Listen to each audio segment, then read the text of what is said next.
The truth about Dr. Seuss.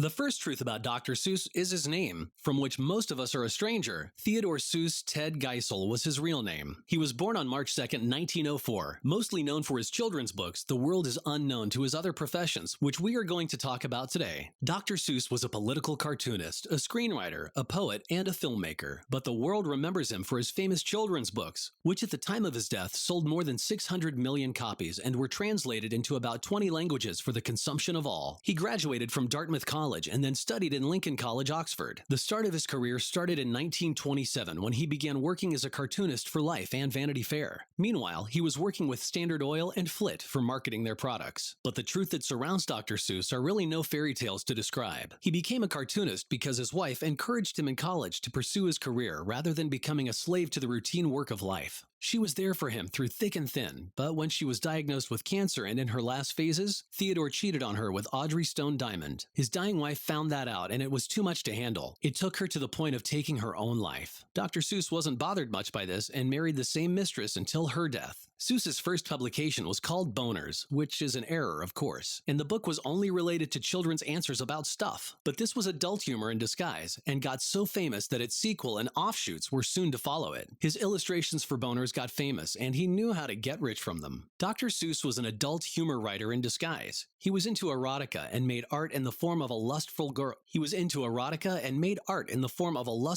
Proclaiming it's not her fault, she is only 13 now. These statements were a true reflection of his mindset. Dr. Seuss wanted to pursue this genre and made his first contract with the condition to publish his first adult book. It was called Seven Lady Godivas and is full of naked ladies drawn on every page. Interestingly enough, they're drawn in the exact same manner as in the children's books. Not surprising to anyone, the book flopped and his dream to become an adult book writer shattered. He settled for being a children's book author after that. He gave his service to his country during World War II when he was picked up by the army for giving an artistic touch to the propaganda that was to be followed. He was into political cartoons. His famous saying of "slap a Jap" was against the Japanese. He drew passionately for the support of his country and reached all bounds in demeaning the enemies of the states. So, this was a small reflection of Dr. Seuss's life, which most of us are unaware of, and to this date, he's remembered as a happy-go-lucky fellow children's book author.